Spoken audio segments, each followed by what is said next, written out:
up this wonderful framework for inspiring discussions. So thanks a lot to Carlo.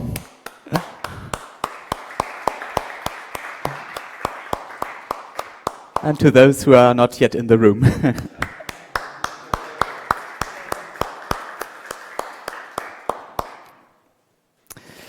Good. Let's start by reviewing some of yesterday's highlight. I was introducing the notion of double copy yesterday.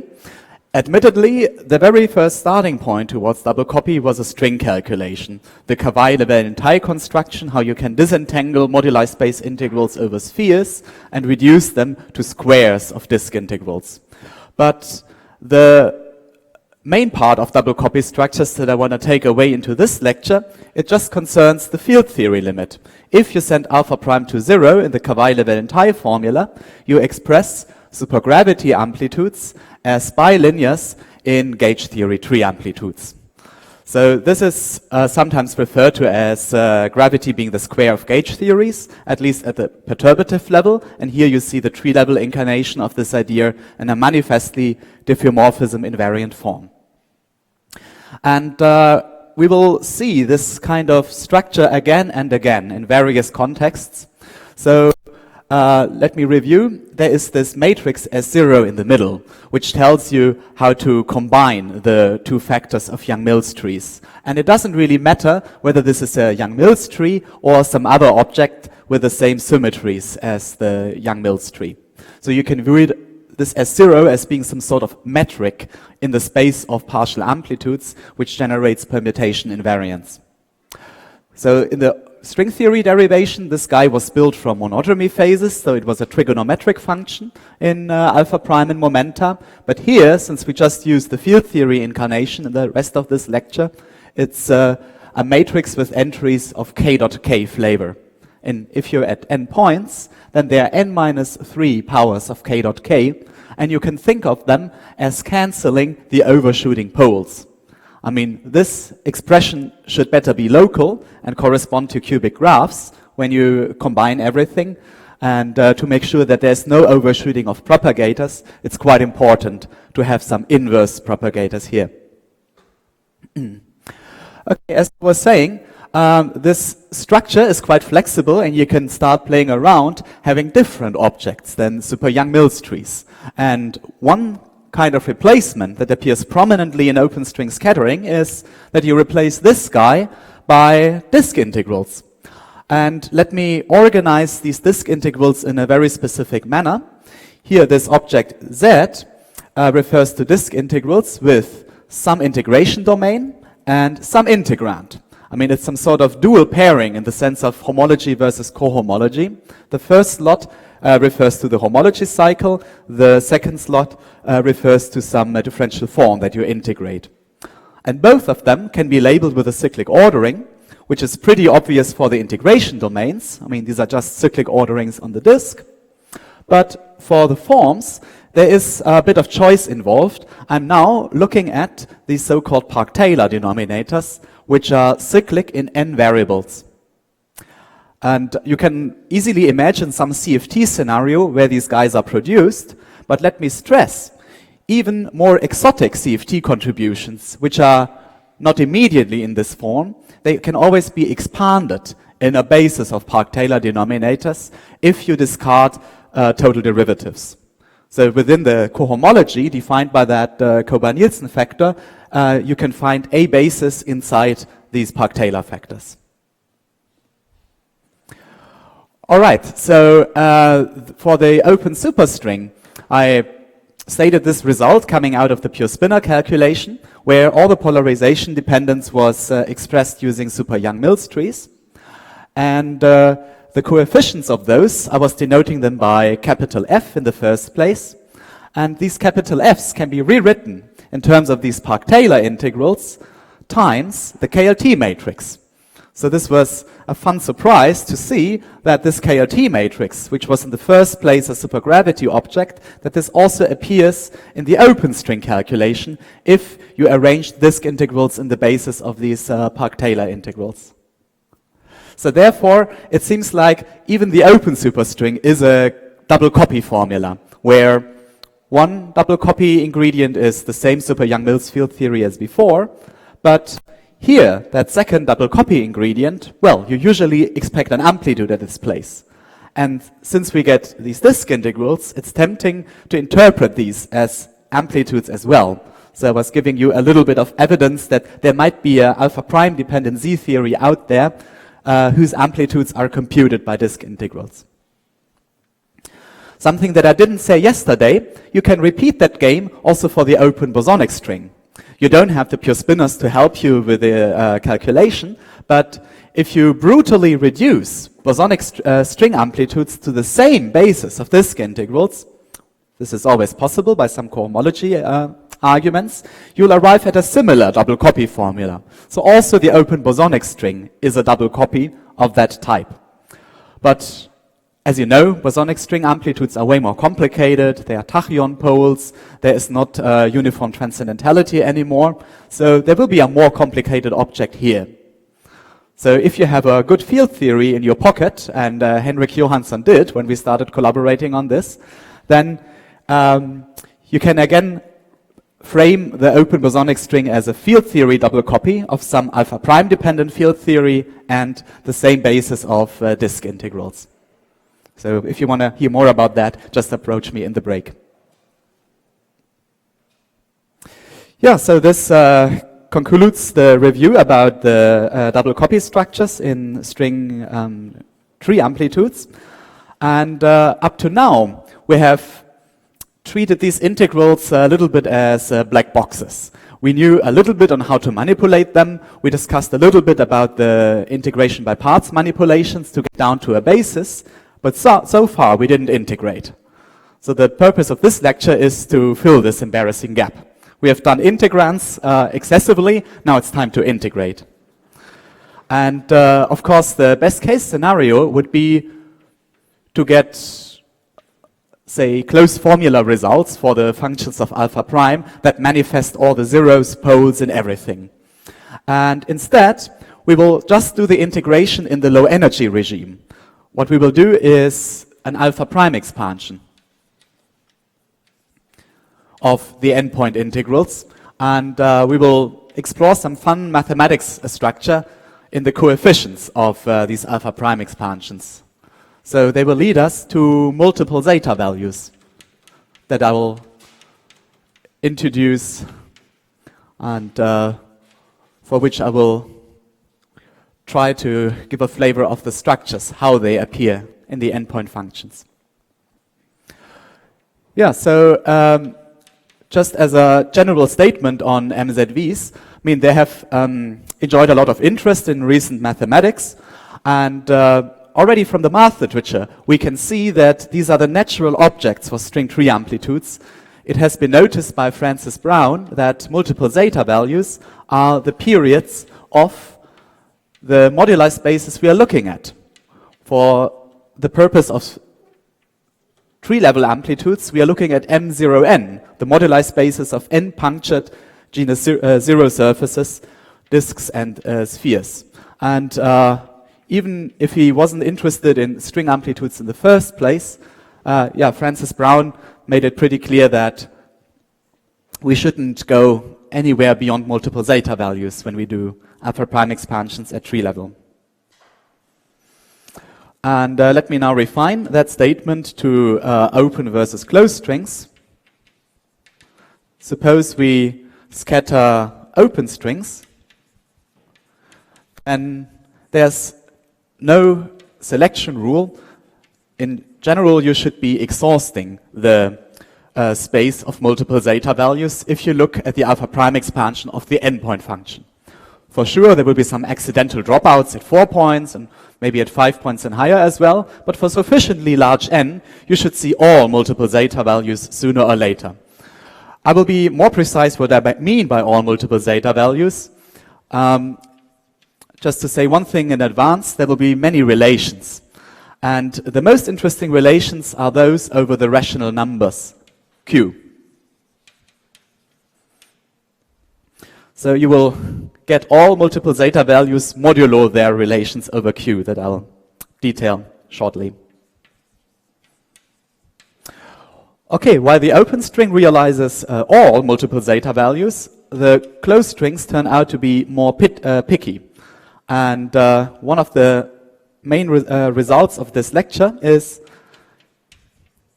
you can get the selection rules in the closed string by applying the so-called single-valued map on open string results.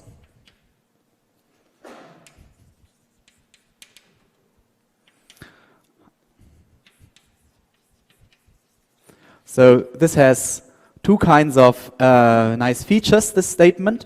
First of all, the single-valued map will tell you everything about the selection rule, which multiple zeta value is okay for the closed string and which one isn't. And secondly, this is going to lead to a completely constructive procedure to get all the detailed coefficients in the closed string alpha prime expansion if you have the open string results in your pocket. And let me stress that this notion of single-valued map, it goes far beyond the reach of KLT. I'll make a comparison. That's the plan for today.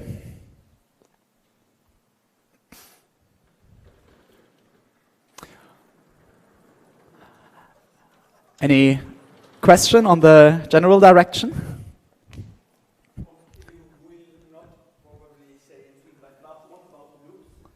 Oh yeah, right.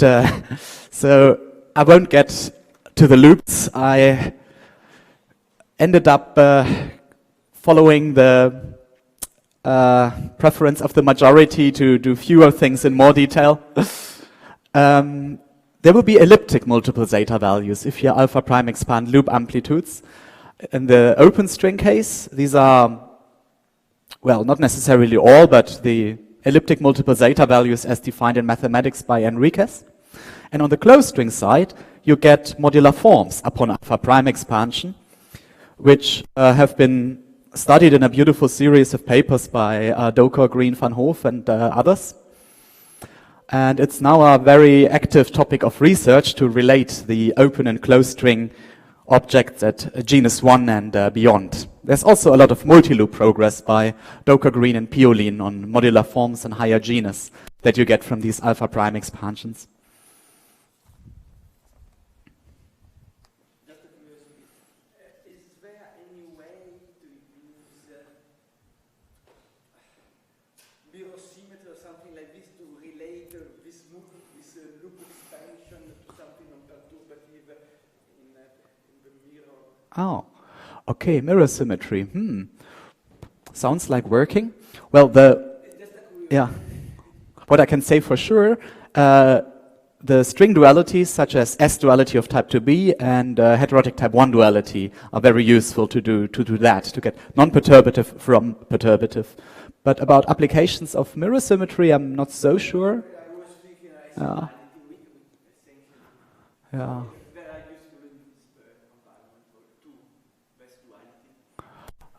Yeah, I guess it might glue different string dualities together, the use of mirror symmetry. And, yeah.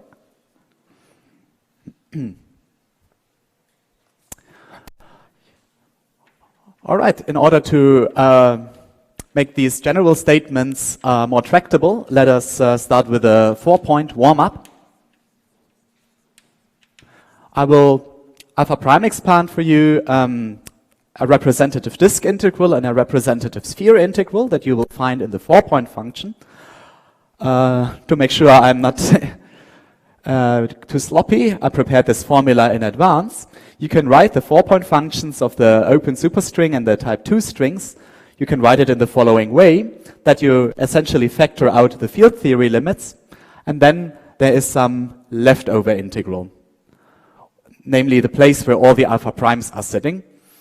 Let's look at an open string integral, which is one instance of these disk integrals z, and let's also look at a closed string integral, which I will now write out an alpha prime expand.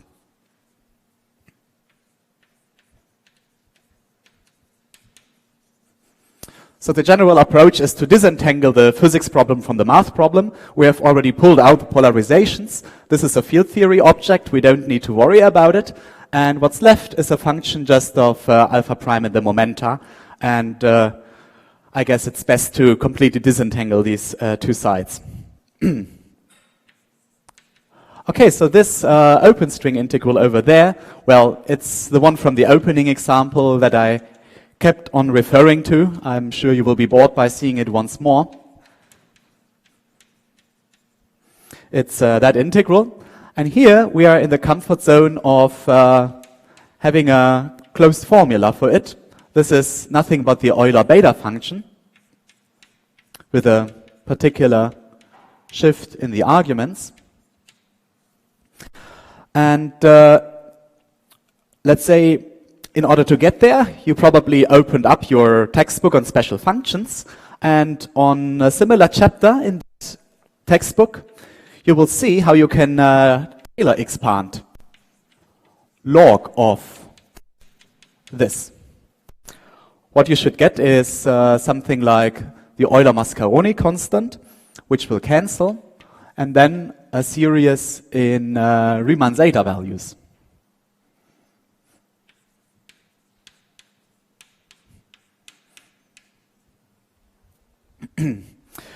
Yeah, so by plugging everything together,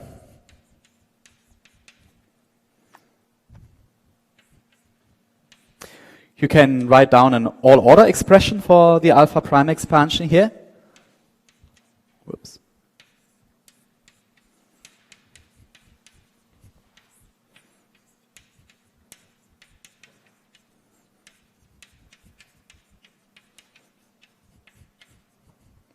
And you have seen the leading orders of that guy in the first lecture. And just to review the definition here, we are looking now at Riemann zeta values.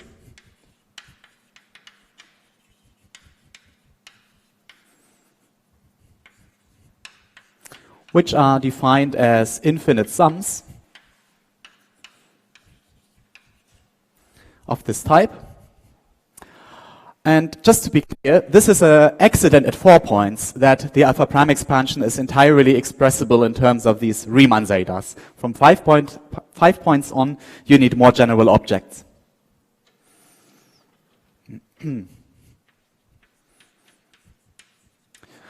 Okay, so this is the disk integral story, largely review. And let's now look at the corresponding sphere integral, denoted by J over there, which appears in the closed string amplitude in comparison to the supergravity limit. So here, I have arranged the expressions in a way that you get a similar integrand up there. In the holomorphic side, you again have a Z2 in the denominator. But now, the closed string will have some anti-holomorphic dependence on the punctures. Of course, you can integrate by parts if you prefer to see a different rational function, but let's just stick to this example here. Okay, and about the closed string Kober-Nielsen factor, I think I've dropped a comment yesterday that there's an extra factor of 2 in the exponents. But apart from that, it's essentially the same as for the open string. And here the absolute value is important to glue holomorphic and anti-holomorphic together.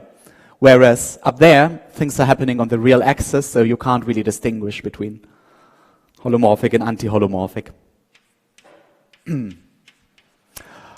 Okay, also for the closed string, there is a formula involving gamma functions, which you can, for instance, get by using the KLT formula and by using a gamma function representation of the sign of the trigonometric function. So it's same as above, but a little bit more gamma functions.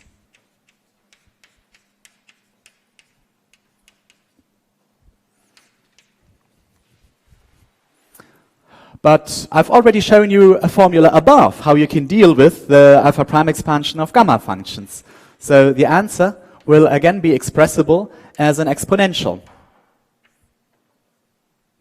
Yeah, just insert this formula here 6 times. And here there are some cancellations because the Mandelstam variables sum to 0.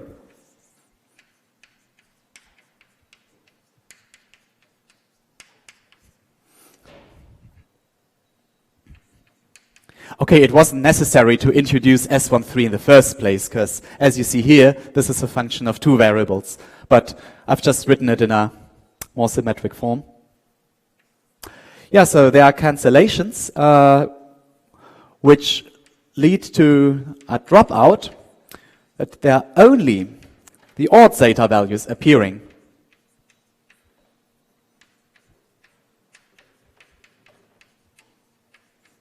And then symmetric polynomials in dimensionless Mandelstams. Whoops.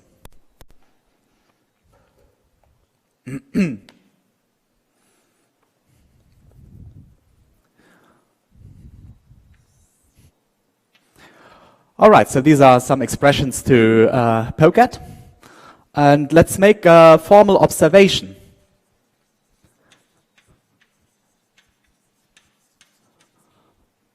On how the two of them relate.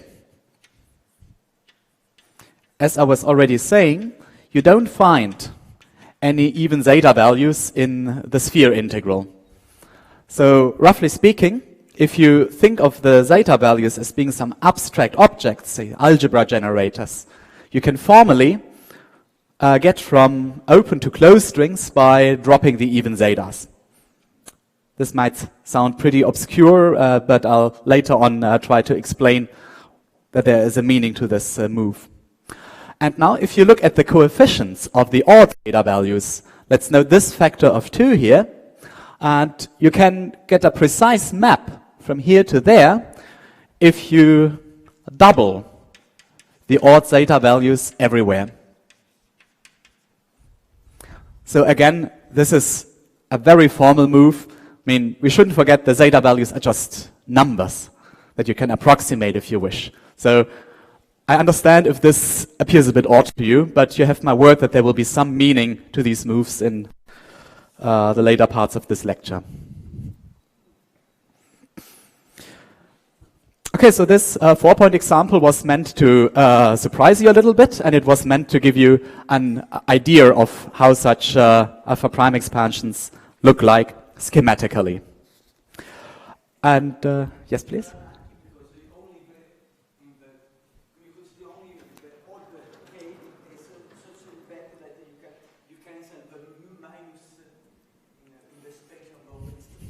Oh yeah, right. I mean, without that minus and or.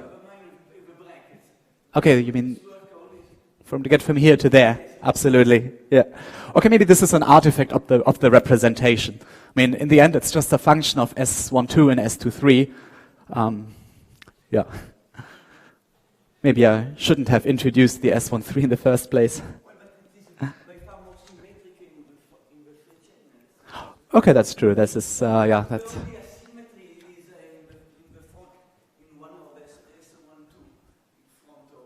Yeah, I mean, okay, even this I could address.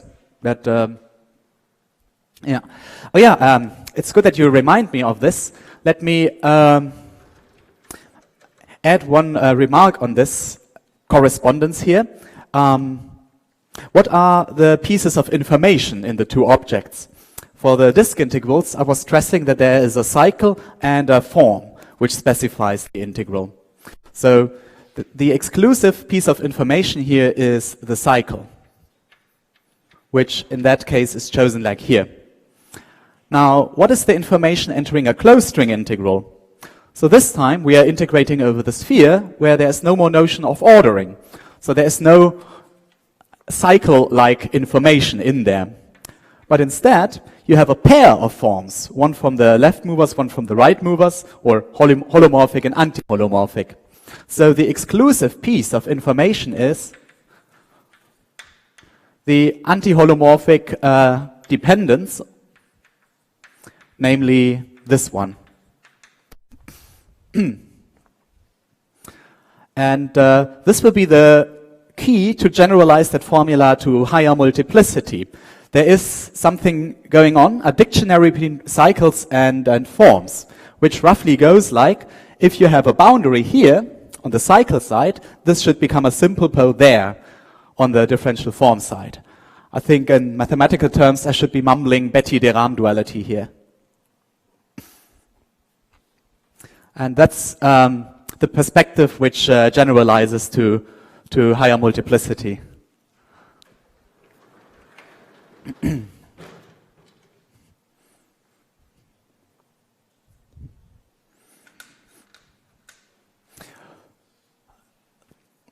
Now, as I was saying several times, the Riemann zeta values will run out of steam as soon as you move on to the 5-point function.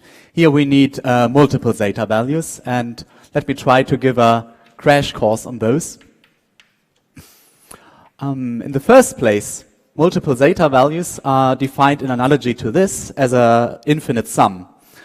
And to really have an interplay between several arguments, let's look at a nested sum of the following type.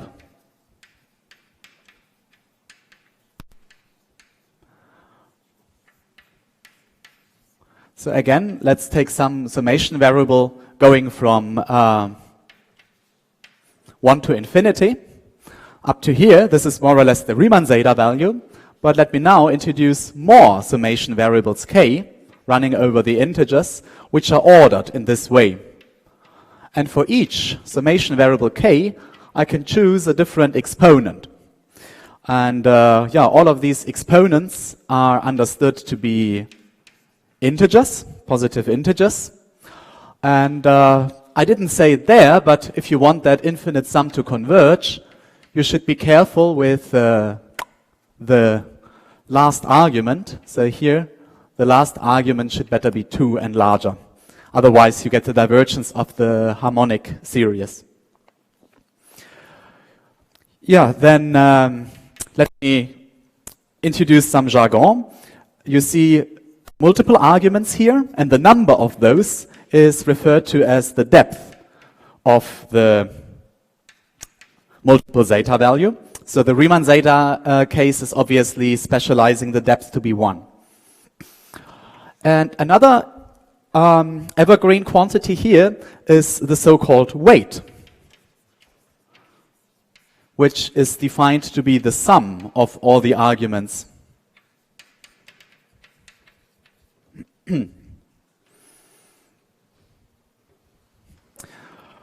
Okay, so this is the definition of multiple zeta values, nested sums.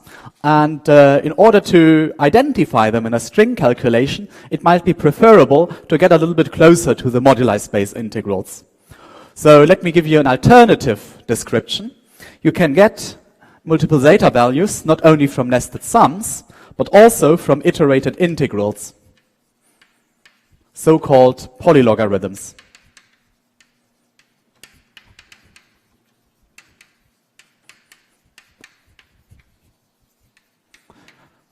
Namely, multiple zeta values will arise as special values of polylogarithms when you set their argument to 1.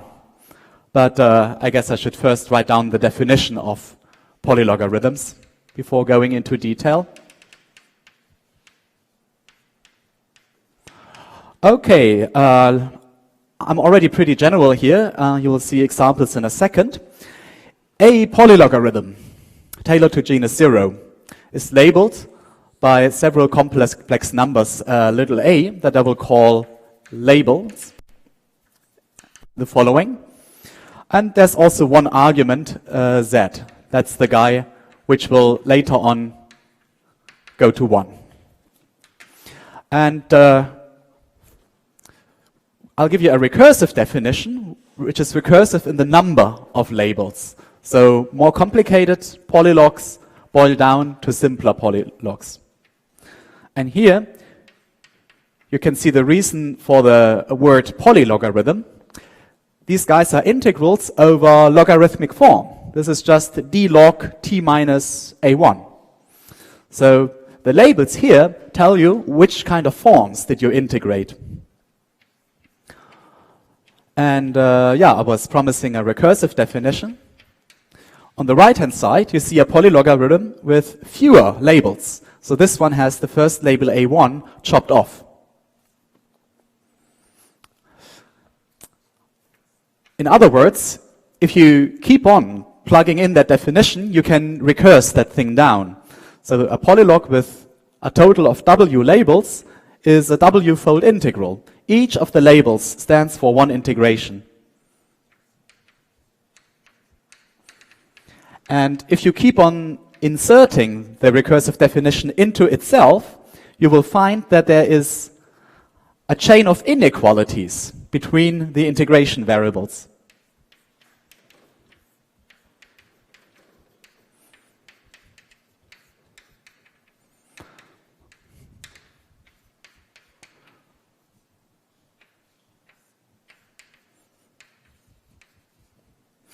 Okay, so this is now something more natural from the string theory viewpoint. We have an integral with many, many inequalities, so this smells a little bit like disk orderings, and we have logarithmic forms. That smells pretty much like the bosonic Green's function. Or more precisely, this is the kind of stuff that you get by Taylor expanding the Kober-Nielsen factor. Yeah, so each of these z to the power s generates logarithms. So this is just to give you vague intuition that these iterated integrals are very close in heart to open string amplitudes.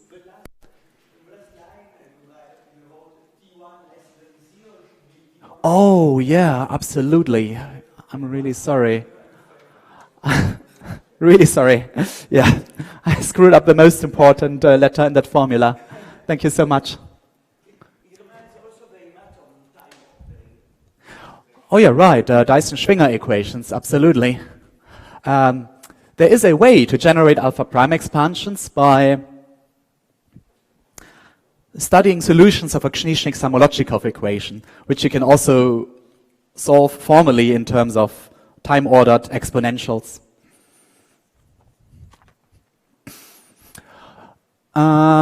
Yeah, for completeness, if I'm giving you a recursive definition, I should tell you what the starting point of the recursion is.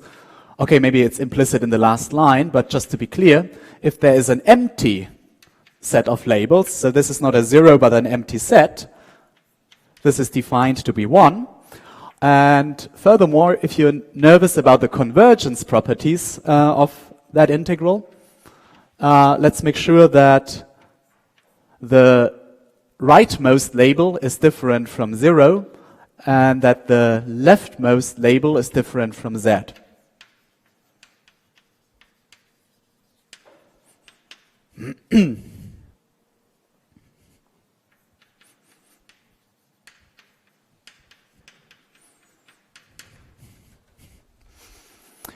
Okay, some further comments. To give you a simple example of that, if you take a simple label here, it's just a single log that you integrate, a single d-log. So in other words, by doing the integral, you will find this one. So that means the Green's function is just a polylog with a single label. And if you look at a special choice of multiple labels, if you take many, many zeros and a 1 in the last label, then this is an object that you might know under the name Li. Okay, there is an Li for each integer as a subscript. So the weight W polylogarithm is the case where you put W minus 1 zeros here.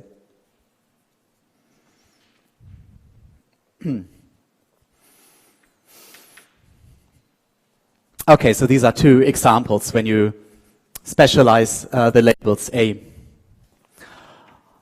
But let me get back to the motivation, why I'm bothering you with these polylogarithms. This is a way to recover multiple zeta values by making a special choice for the labels and the argument. Let me be completely explicit. If you want to have a given multiple zeta value, then up to a minus sign, you should be looking at a polylog with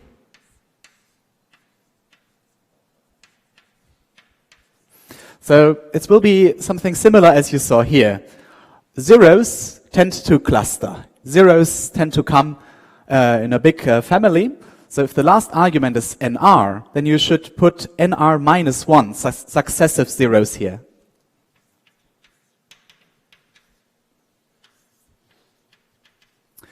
Okay, and now for each argument of the multiple zeta value, there is a block with many zeros, followed by a 1. Yeah. So you can always translate the arguments of the multiple zeta value into a string of zeros and ones. That's the binary code for multiple zeta values. Up to here, these are the labels, the little a's, and now comes the argument. As promised, you need to set the argument z to 1 at the end of the calculation. If you want to check this, just grab that integral definition, and whenever you see a d log t minus 1, do a geometric series expansion of the integrand. Just try it for yourself, maybe at depth 1 at first. So it's not that magical to check this.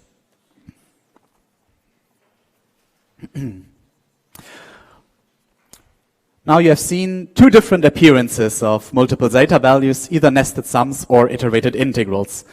And if you take advantage of these two representations, you can derive a very rich set of relations among them.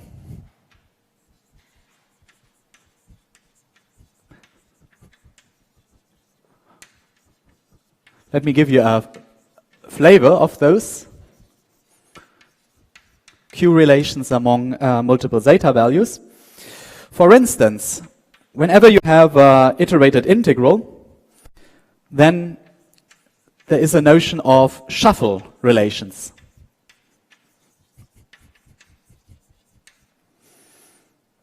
This might be a new symbol or jargon to some of you. Let me first write it down and then explain.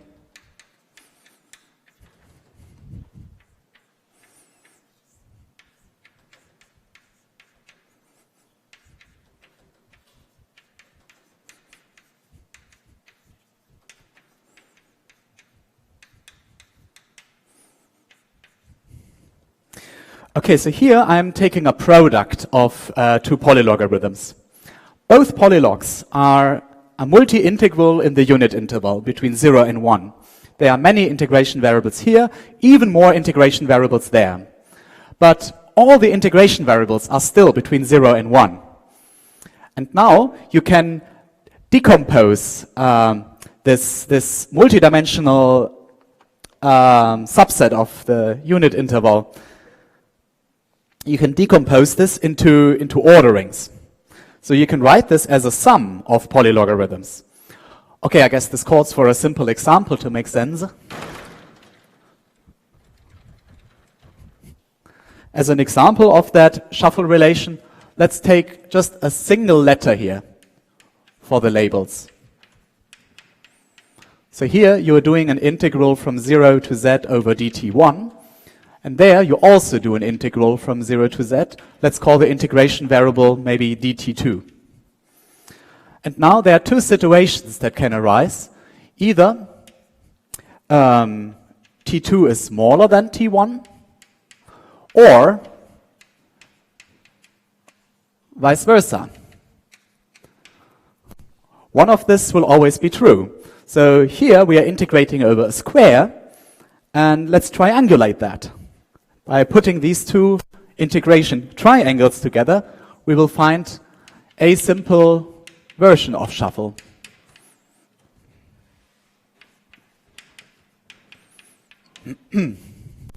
Yeah, so what this shuffle symbol does here, it's just iterating that trick. You start with some integration domains here, and you just triangulate that in a suitable way. If you want to see a formal definition of that shuffle symbol, I don't want to spend much time on that, but just if you want to have a more complete account, you can define the shuffle in the summation range quite formally by saying that Okay, first of all, if there is an empty word that you shuffle, the empty set is the unit element of the shuffle. And if you shuffle non-empty sets, there's a recursion. Yeah? So you can check for yourself that this lands in particular on that. Yeah, so this trick to rearrange iterated integrals, this gives you Q relations with multiple zeta values. But this is not the only kind of trick that you can play. There's a second class of relations that is natural from the representation via nested sums.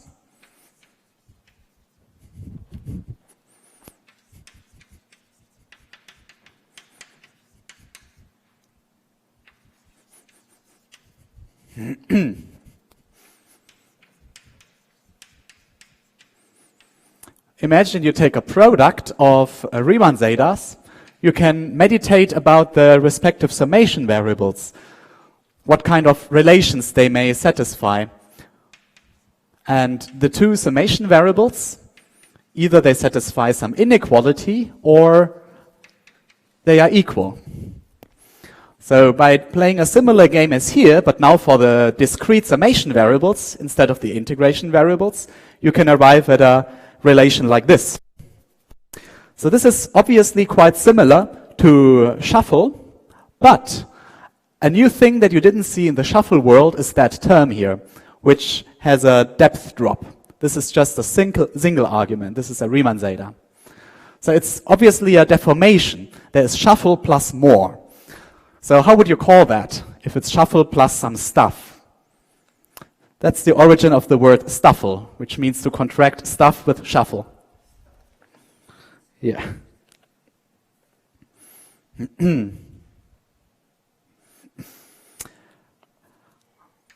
Okay, and suppose you have a good computer.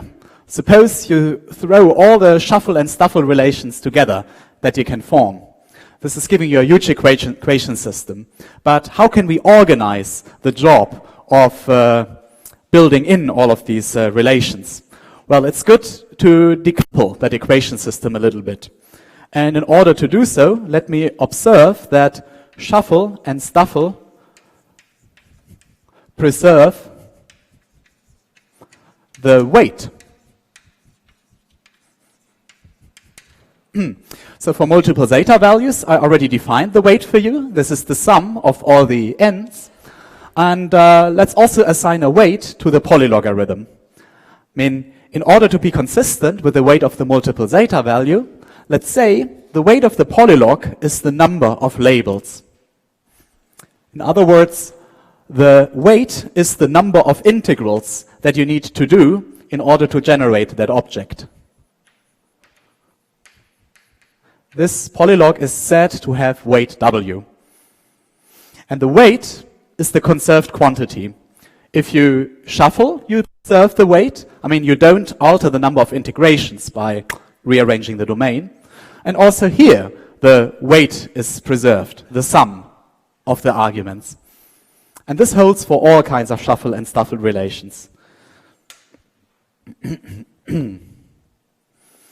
And even though this might sound a bit nitpicking, let me stress that all the coefficients in shuffle or stuffle relation, the coefficients will always be rational numbers. Okay, I mean, here in these simple examples, the coefficients are super boring. They are all 1. But if you do it in a more advanced setting, you might get some other rational numbers as coefficients in a shuffle and stuffle relation. Okay, so with these two observations, let's investigate the relations among multiple zeta values weight by weight. We can slice the problem of reducing multiple zeta values into sub-problems associated with each weight.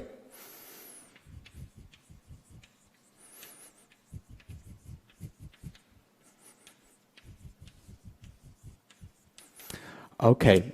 And this is some other thing I already prepared on this blackboard. This is the answer to the following question. What if you put all Q relations into your computer and ask Mathematica to solve the equation system. How many multiple zeta values stay independent at a given weight? Okay, things are pretty boring down here. At weight 1, there are only divergent quantities you can write down. That's why there's nothing at all. Then, if you go up in weight, at the beginning, it's all a one-dimensional Q vector space.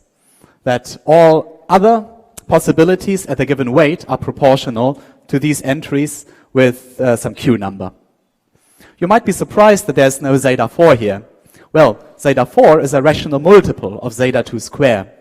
To be precise, this is pi square over 6, and zeta 4 would be pi to the 4th over 90. So up to a rational multiple, this is zeta 2 square.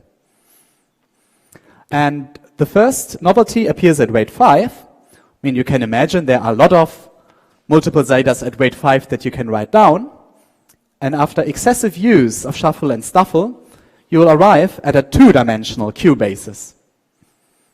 So here, zeta 5 alone is not enough, but you also need a second member of that family. Maybe you don't like the product, maybe you like zeta 2, 3 better, but here the subjective taste criterion is, since you have already seen these Riemann zeta values before, their product is quite a natural basis element. Okay, so it seems like we need to take the products of Riemann zeta values into the game. At weight 6 and weight 7 you will find, yep, it's all expressible via products of Riemann zetas. And the next surprise will hit you at weight 8. This time, you need a four-dimensional Q basis, as it seems. And this time, the Riemann zetas are running out of steam. You can't avoid having a depth 2 or even depth higher object in your Q basis. And there's again a huge freedom. Which element at higher depth do you prefer to include? So here, one possible choice is zeta 3,5. But I won't blame you if you like zeta 2,6 a bit more. You could even take a triple zeta or higher depth if you prefer, but this might not be the most beautiful solution. Anyway, it seems like we need to go beyond depth 1 at this stage. And it will go on. Weight 10, weight 11 will involve some further irreducible higher depth zeta values. Now there is one word that I haven't emphasized and explained so far. This is still a candidate Q basis. I mean, it is easy to take the known relations and smash them together, but maybe we overlooked a relation, maybe we haven't been careful enough. And there is no proof that this is the end of the rope. Maybe there is a rational number relating this and that. So there are a lot of unproven things out there, a lot of open questions in number theory to prove that you cannot reduce the multiple zeta values further. I mean, it's trivial to see that you can reduce up to here, but it's very hard to prove that you can't go further. Okay. So a lot of unproven things here, but let's just close our eyes and cross fingers that the mathematicians did a complete job up to here. So most people believe pretty much that this is the last word. Yes. Yes. Yeah. Oh, no, not rational numbers, not rational.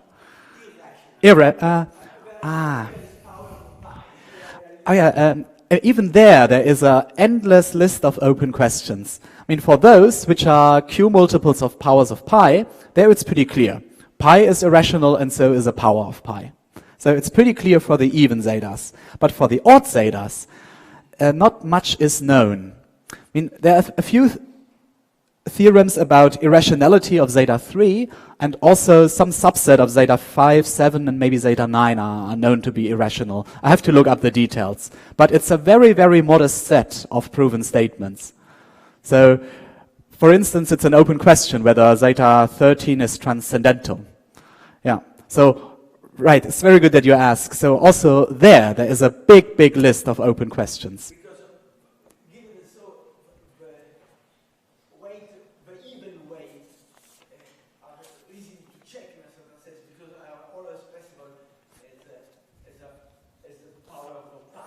Yeah, yeah. Why all the issues should be in the odd. That's absolutely true. And also when you need to go beyond depth 1, also there we have the same level of ignorance. Absolutely. Yeah. Okay. Let's go back to the string amplitude at this stage. Sorry. I was about to give you a reference. I mean, I just told you that you can get down to this Q basis, but if you're sitting on a specific multi-zeta and you want to decompose it into that basis, there is a nice paper called the Multiple Zeta Data Mine. I think together with the website, along with the paper, they take you pretty high beyond weight 20. So this is a very rich resource of relations.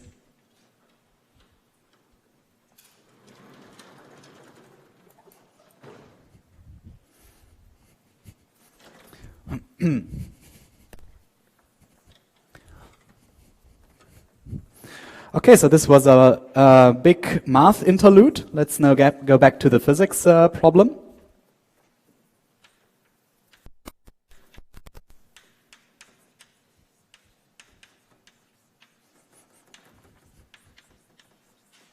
Let me make a few general statements about the open string alpha prime expansion.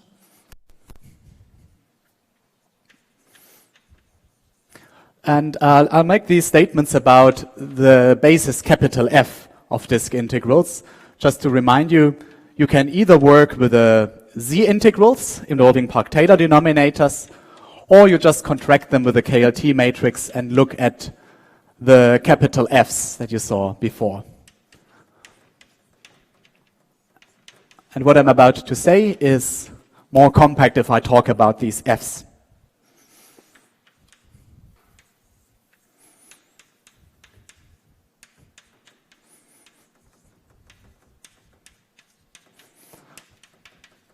So the first thing to say, well, you saw the 4-point F expanded on this blackboard, only Riemann zetas. But if you now take the 5-point incarnation of these integrals, you do find a zeta 3,5, and likewise you will find other irreducible higher depth zeta values. I think this was firstly reported on by Stieberger in 2009. Now, let me make a refined statement how the weight of the multiple zeta values correlate with the power in alpha prime. Let's remember, alpha prime appears in each Sij, in each Mandelstam invariance. So if we look at a specific polynomial degree in the Sij, we are fixing the order in alpha prime. And it turns out these capital Fs, they have an exact matching between the alpha prime order and the weight of multiple zeta values. So this is a property which is known as uniform transcendentality.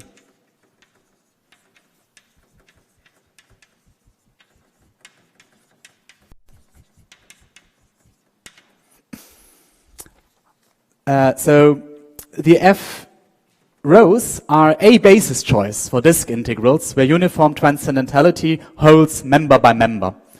Of course, you can do a change of basis multiplying with a weird rational function of alpha prime. So you're not forced to pick that basis, but I strongly recommend so because I really like uniform transcendentality. Now, for the superstring, we saw that the open superstring was just F times Yang-Mills trees. These Yang-Mills trees are independent on alpha prime. So if the F are uniform transcendental, then so is the open superstring.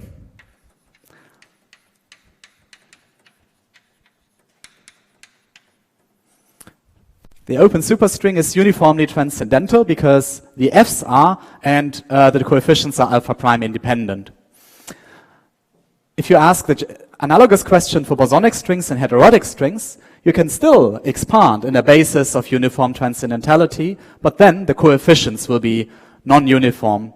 I mean, it will be rational functions in alpha prime that spoil that correlation between alpha prime order and the weight. Yep. So a next thing I wanted to say, you might be curious about the explicit results. I mean, I gave you this nice exponential form for the 4-point alpha prime expansions. How do the analogous expressions for the f's look like? Unfortunately, you can't get as explicit as gamma functions. You need, at the very least, some hypergeometric stuff. But let me report on some recent results on that.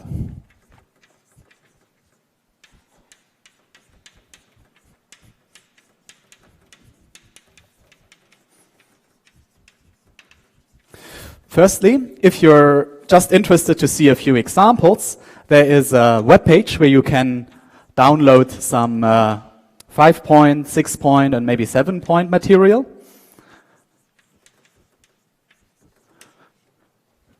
Maybe you need this for some specific applications. Maybe you're interested in a specific 5 or 6 or 7-point function at some low order in alpha prime. Then here is where you can download material from. But this doesn't go beyond the enumeration of low order examples.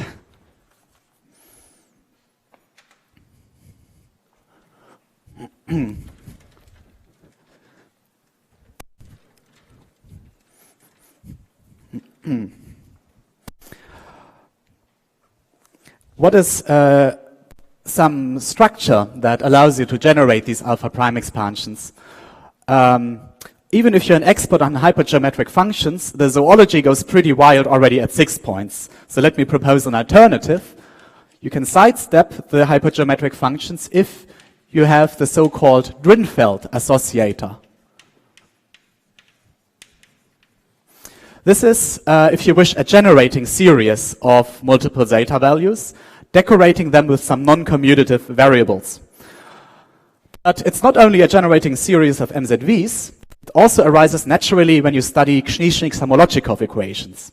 The Drinfeld associator is something like the universal monodromy of the KZ equation, a ratio of two solutions which are monodromy free either at the origin or at z equal 1.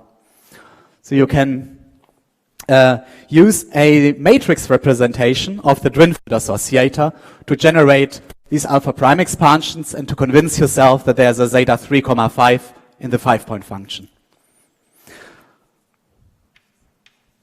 This you can read about in a very short paper. It's just 5 pages.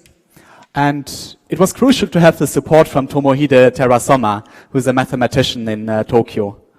So he helped us to get a recursion for the f's in terms of matrix representations of the Drinfeld associator. So this method is particularly efficient if you fix the multiplicity and you want to go to high orders in alpha prime. So if you want to have the 5-point function at alpha prime to the 12, I would recommend you to use this method. But maybe you are in a situation where you need a high multiplicity at rather low order in alpha prime. Here there's an alternative algorithm you can use, and this connects with the proposal of Z-theory, which is a double copy component of the open superstring.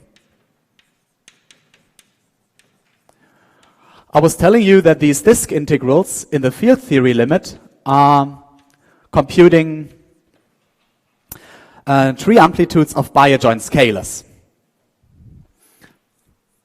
So this is that bi-adjoint scalar field theory that I defined yesterday through a Lagrangian. And this was just about the field theory limit of the disk integrals. And it turns out you can write down effective field theory contributions that also compute alpha prime corrections for you. So each order in alpha prime induces some sort of higher derivative extension of the bi-adjoint scalar theory. Admittedly, we didn't do this at the level of the Lagrangian, but to be closer to the amplitudes, we were doing this at the level of the nonlinear field equation. And there's a lot of details missing here. I told you this is a field with 2 color degrees of freedom. So it's a bicolored field. So I'm suppressing a ton of tensor structure here. But everything is explicitly worked out up to the order of alpha prime to the 7th. And as you can imagine, the higher you go, the more derivatives you get, but also you have the freedom to add higher and higher valence vertices. Yeah, and by just using the Feynman graphs encoded in that field equation, you can easily generate the Zeta 2 order, say, from a 10-point integral or higher. And this construction was introduced in this paper with Carlos Mafra.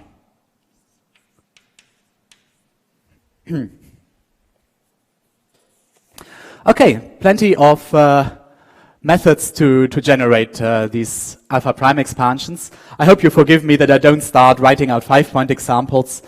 Maybe a first look at the website might already give you a good flavor of what's going on. So now I want to leave the open string behind and proceed to the closed string and elaborate on the selection rules. Which kind of multi-zetas are killed when going from the open to the closed string.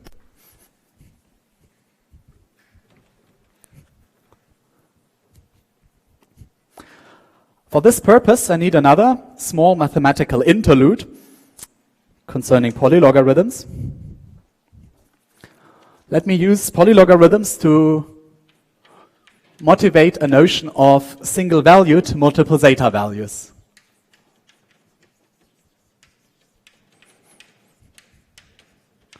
You have all rights to protest here. What could be single-valued about a multiple zeta value? It's just a number. Of course it's single-valued. But the polylogs, they have issues with multi-valuedness, so I will try to explain why it's sensible to use the abusive terminology for multiple zeta values. Okay, so even though I allowed pretty general labels for polylogs above here, we'll be fine by specializing all our labels to 0 and 1 from now on. I mean, these are the values that land you on multiple zeta values. You see it up there.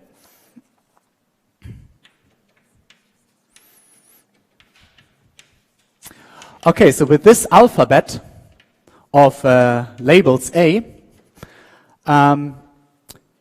you have plenty of monodromies in these polylogs, and the monodromies are controlled by the labels.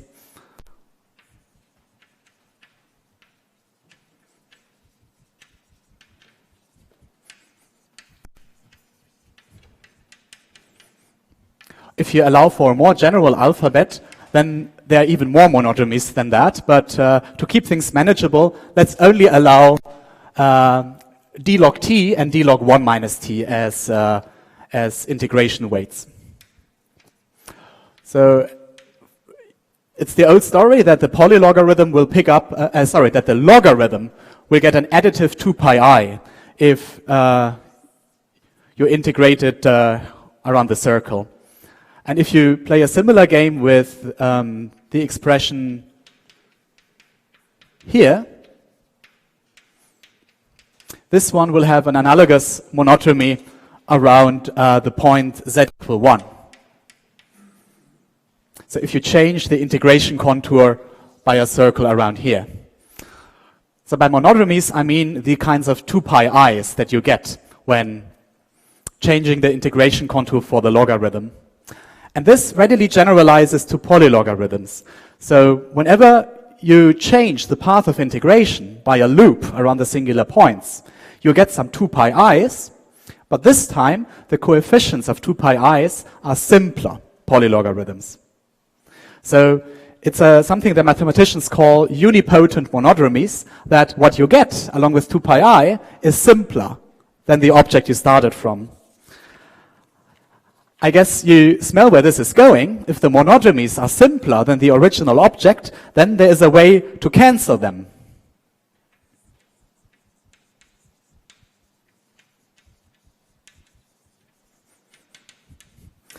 Namely, the way to go is, well, you know it for the log. How can you remove the monodromies of the log? You introduce an absolute value. And the general polylog statement analogous to that is you need to add complex conjugates.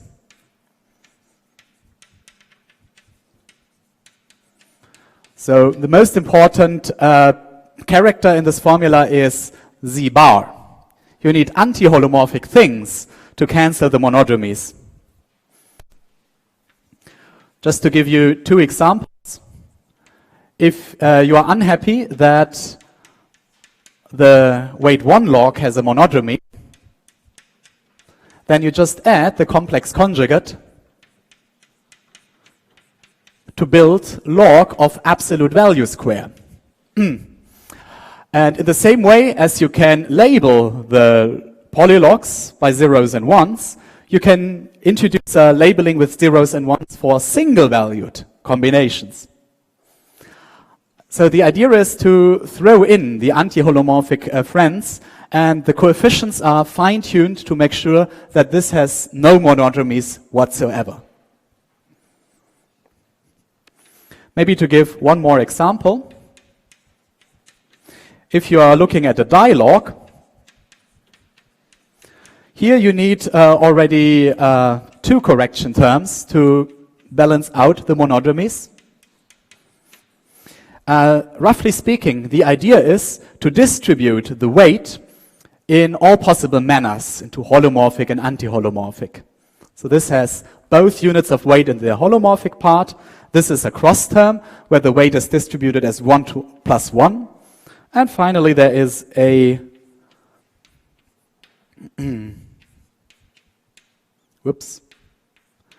a term like this.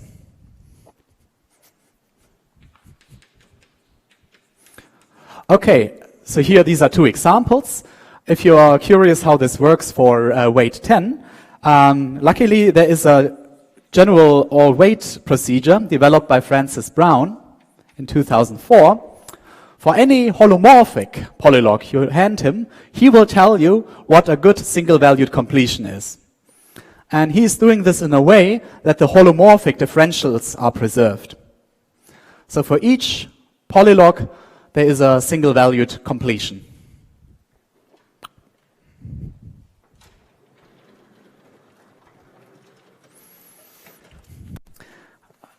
Now let me proceed to defining single-valued multiple zeta values.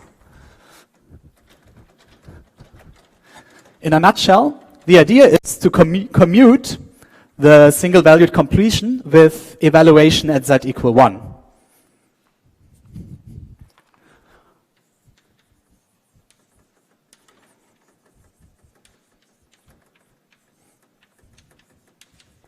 So for each multiple zeta value, I gave you before a formula that this is a special value of a polylog.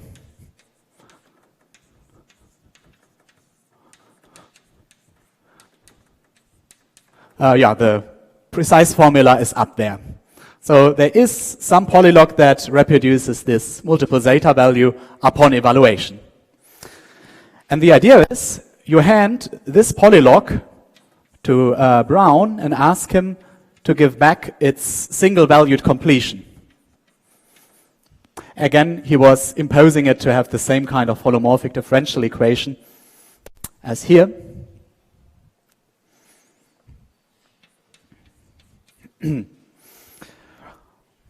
And for these guys, well, you have combinations of holomorphic and anti-holomorphic G's. You can still evaluate all of that at z equal 1, and you know what you will get. You will get multiple zeta values again. And that combination of multiple zeta values that pops out of this calculation, this is called the single-valued map on the thing we started from.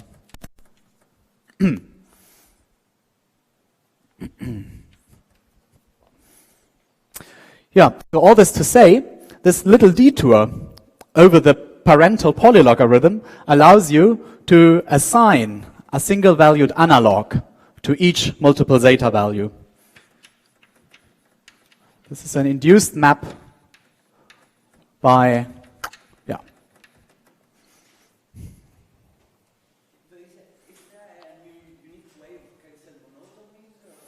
It's not unique, but there is a way specified here, and you need a lot of work to show that this map will in the end be independent on which scheme of single-valued completion you choose. Oh yeah, I think there are way more disclaimers that are in order here. So first of all, it's not obvious from the diagram that this will respect all the relations over Q of multiple zeta values. For instance, there are several ways to realize zeta 5, and it's not obvious from what I told you that you get a unique answer for single valued of zeta 5. But you have my word that this is the case. Furthermore, since there are a lot of unproven things about the transcendentality properties and Q relations among multiple zeta values, this map is ill-defined if you stay with multiple zeta values as they are.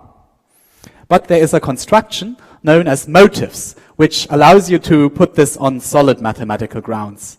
There is a notion of motivic multiple zeta values, which by definition have the properties that we believe are true for the ordinary multiple zeta values. So when working with a motivic framework, you can make these things well defined.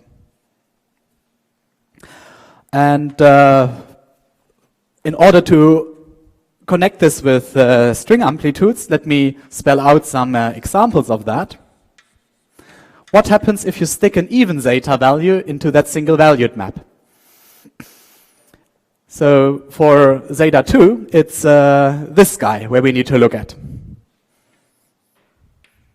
This evaluates to minus zeta 2.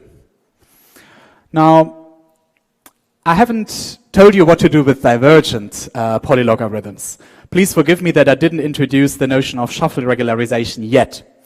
But there is a good way of regularizing these integrals, such you get 0 from here, and you get plus zeta 2 from there. And when the dust settles, you find that, well, the right-hand side evaluates to 0. Oh, why did nobody protest? I was promising a z bar here. So it's the interplay between the z bar part and the holomorphic z part that leads to a cancellation here. And the same will be true if you repeat the exercise for zeta 4, zeta 6, and so on. All the even zeta values are killed by the single valued map.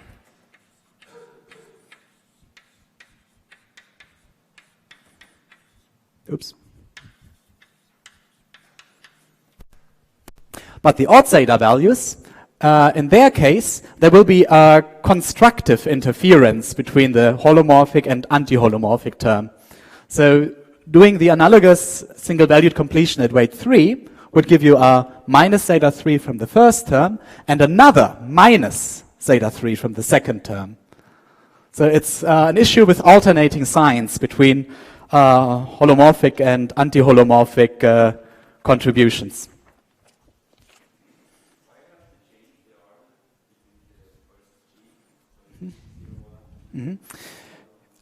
So this follows if you systematically demand the absence of monodromies. There are even two kinds of calculations you need to do. You want to have no monodromy around 0, and you want to have no monodromy around z equal 1. So this is quite constraining, which leaves you no other choice than this one.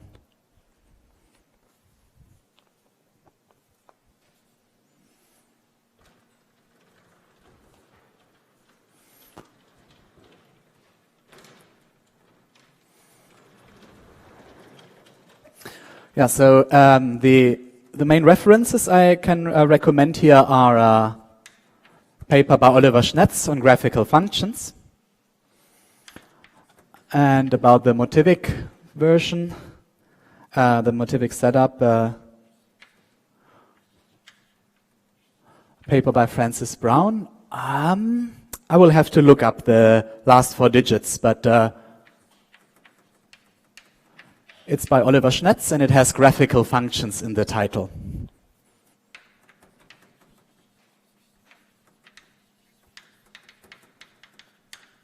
Okay. Maybe for your amusement, let me also tell you about a higher depth example. I mean, these formula only cover depth 1, only cover the Riemann zetas.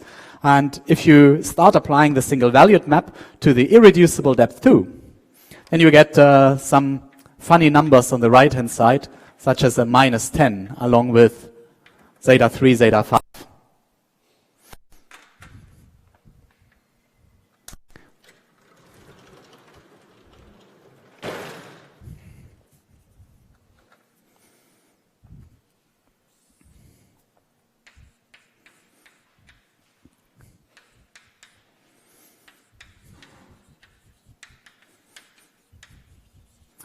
Okay, now all the ingredients are there to get back to the closed string amplitude and make some sharper statements. How it relates to single-valued maps of open string data.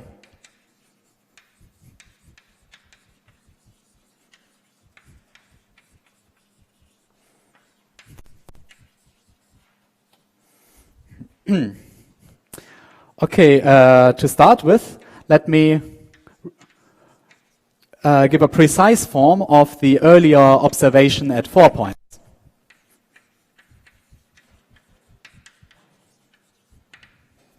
We have seen that in order to get, from the open string integral to its closed string friend, you need to double the odd zeta values and you need to cancel the even zeta values. So with the examples above, this is nothing but the single-valued map. And let me remind you once more, here the specific, the exclusive data of the open string is an integration cycle. And here there's an anti-holomorphic form, which you don't have in the open string integral. So it's a bit like SV maps integration cycles to anti-holomorphic integrands.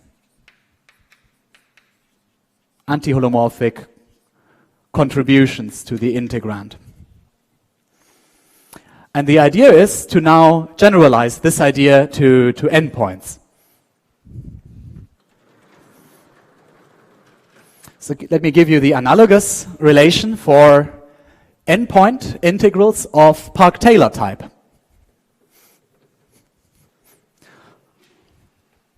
So you can dig out the definition of the Z integrals that I was reviewing at the beginning. And let me now adjoin the closed string analog of Z. So you still need two cyclic permutations to specify the class of closed string integrals I want to discuss. But the role of the two cycles has changed a little bit.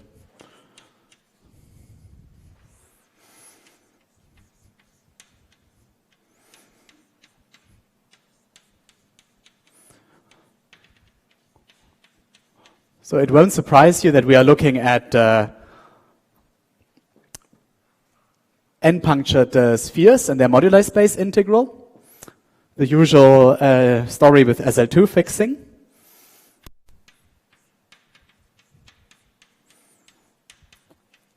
And let me now generalize the 4-point example we looked at before. There will again be a holomorphic or meromorphic Park-Taylor. But now, since this is morally the result of evaluating a closed string correlator, there will also be a Park-Taylor factor here in the Z bars.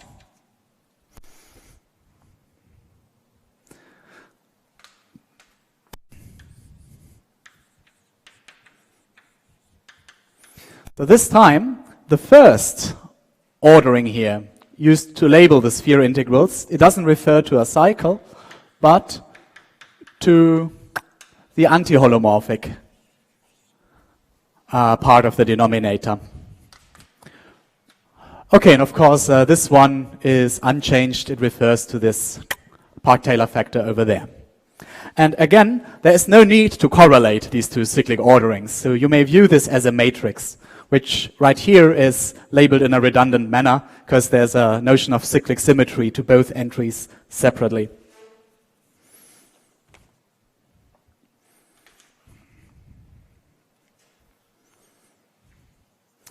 Yeah, so with this definition, I can state the main result for this lecture.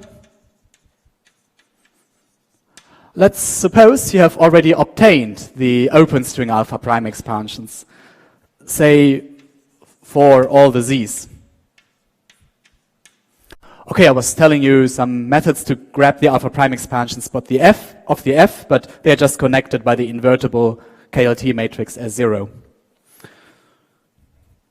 Then at the level of the alpha prime expansion, you can now apply the single valued map order by order. And this gives you the expression for that specific sphere integral defined up there.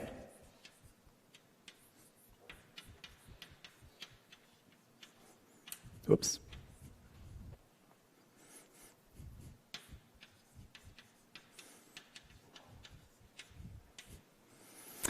Okay, so notice how the information is transferred between the two sides. The holomorphic Park-Taylor is essentially untouched, but by inspecting the first entries, what is morally happening here, single valued of the information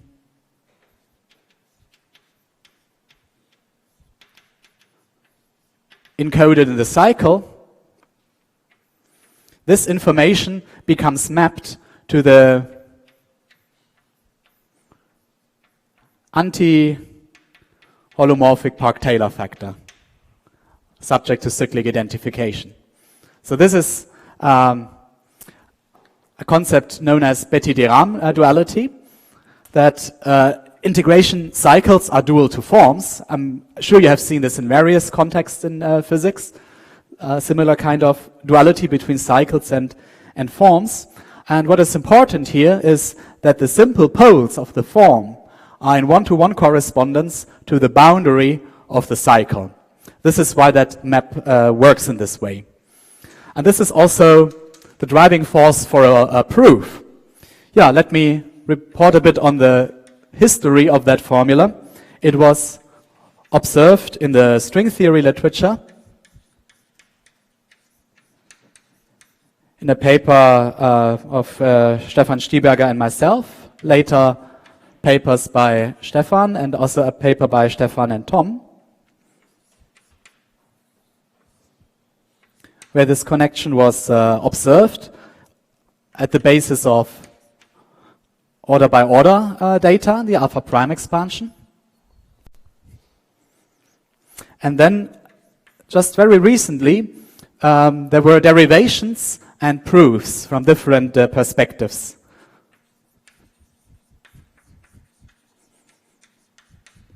For instance, there's a physicist's proof I gave together with Oliver Schnetz, which is making some assumptions on the transcendentality properties here. So it was using partially unproven statements about the MZVs, but putting these assumptions aside, it's a derivation that really uses that correspondence between boundaries on the cycle and simple poles of the integrand. But then also Francis Brown and Clément Dupont looked at this problem, and they arrived at a rigorous proof without the need for transcendentality assumptions. And finally, Pierre van Hoof and Federico Zerbini looked at this problem from the perspective of single-valued correlation functions involving some auxiliary additional punctures. So all this to say, there are a lot of different perspectives on that single-valued correspondence between open and closed strings in the recent literature, with a good diversity of perspectives.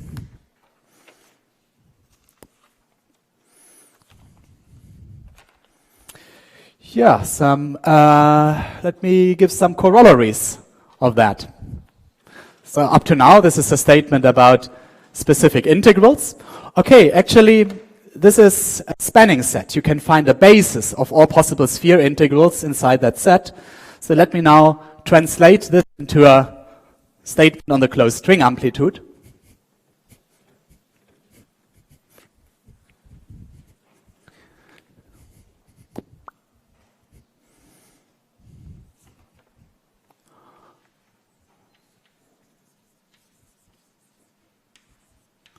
And it will give you the closed string amplitude in the form of a field theory KLT.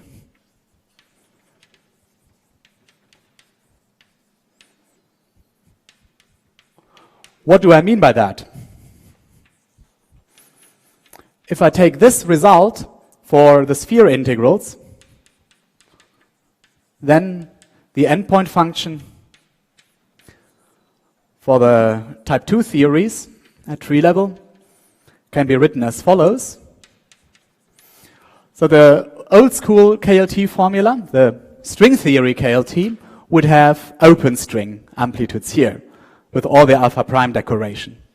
But here I'm just writing down the super Young-Mills tree. So at the moment you might think that I'm giving you supergravity. But let me introduce the alpha primes on a later stage. Let's take a field theory KLT involving Young-Mills and now a single valued version of the open superstring. And the combinatorics here is the very same as in all the KLT-like formula you have seen before. So roughly speaking, it is a revision of the KLT formula where all the alpha primes are removed from the KLT matrix, where one of the open string halves is set to its field theory limit, and where the other open string half is sent through the single valued map. So the only alpha prime dependence in this formula is here. And this S0 is really the field theory KLT kernel. There is no trigonometry involved.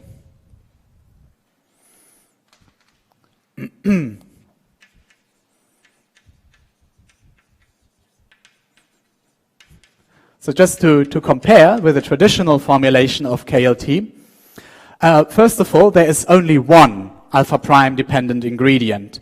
So if you wish, it is linear with respect to the alpha primes. And since these open string trees are ultimately Z integrals, let me say it is linear in Z integrals instead of quadratic. I mean, in conventional KLT, if this was another open string amplitude, there would be Z integrals both here and there.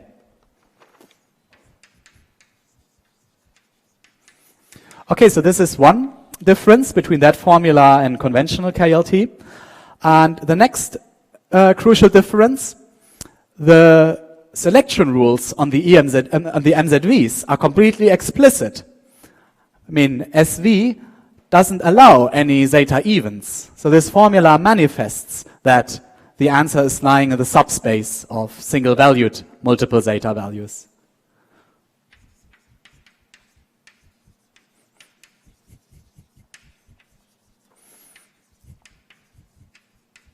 I mean, just imagine you want to track this kind of cancellation in conventional KLT. Suppose there is A open, suppose there's a sign function, suppose there is another A open. There are three places where zeta 2 sneaks in, and it's a pretty obscure thing to work out that it really cancels by putting all contributions together. So therefore, believe that these selection rules deserve to be manifested from the start.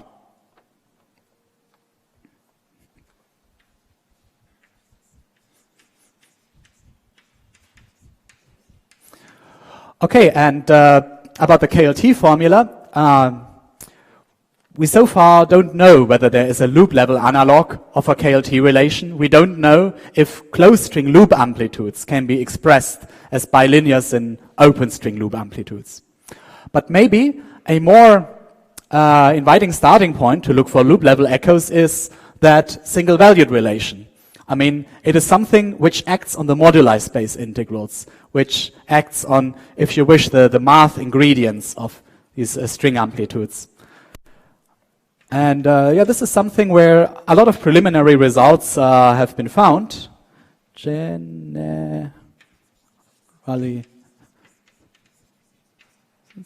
me just say in progress. So for instance,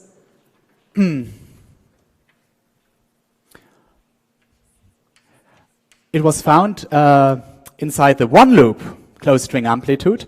If you study its degeneration at the cusp of the moduli space in tau, if you look at the pinched A cycle of the torus, then you get single-valued multiple zeta values in this regime when you alpha prime expand the genus 1 amplitude in that region of large im tau. This was done by Federico Zerbini, and also there's a related paper from Green, Doker, Van Hoven, and Gurdogan, where they studied the appearance of single-valued logarithms inside the genus 1 closed string amplitude. So this is also where the term modular graph functions was coined. So this is a beautiful doublet of papers that observes how single-valued multiple zeta values and single-valued polylogarithms play a role at genus 1. And This happens at the level of correlators, or at the level of one loop. At the level of one loop, we have both the... it happens at the level where you have... You have still the parameter of the moduli parameter to be integrated over. Right, right. This was because, okay. Okay, there's less data on the results of integrating tau, but also there, after pulling out a global factor of pi square, also there it seems like the answers found so far reduced to single-valued multiple zeta values. But there is considerably more data on that side where you integrate out the punctures and for the moment treat tau as a spectator. Because one side is more restrictive to have a function, a complex function of tau. And on the other side, it would be by far more interesting to have a final result with the tau integrated out. Because, Right. That's the full homework. We need to integrate over the full moduli space and not just our favorite variables. Sure. That's without any doubt the final goal here. Absolutely. So as I said, this is something which is currently in motion, and a lot of recent results have been found for this. And in particular, the picture that you may draw along with this story is that you may want to compare the results on a punctured torus with results on a punctured cylinder. So hopefully we will arrive at an elliptic version of the single-valued map, where open string data is mapped to closed string data. And a first proposal for how such a map may look like can be found in here. That's a recent paper I had with Johannes Brödel and Federico Zerbini. And while this work is tailored to the type 2 superstring, you can also look at heterotic strings at one loop, where you still have the torus topology, but as you know, the heterotic string has fewer supersymmetries, so you get a wider range of torus integrals, so you have more chances to see the general systematics of a elliptic single-valued map. Oops. So the heterotic string results in this direction can be found here in a paper with Jan Gerken and Axel Kleinschmidt. Yeah, so I guess this is giving one example for many exciting directions in string amplitudes that are awaiting further investigations. I'm really sorry that I didn't get into the loop level world. On the pure Spinor side, there's a lot to say about how to use the BRST techniques at loop level. There are these multi-loop results up to the 3-loop order by Carlos and Humberto using the non-minimal version of the pure Spinor formalism. It would have been easy to fill another week or maybe more with lectures on these loop level topics. So I could just give you the buzzwords, and if you want to have references or suggestions for further studies, just approach me in the break. And I would like to thank you for all the fruitful interaction of this week.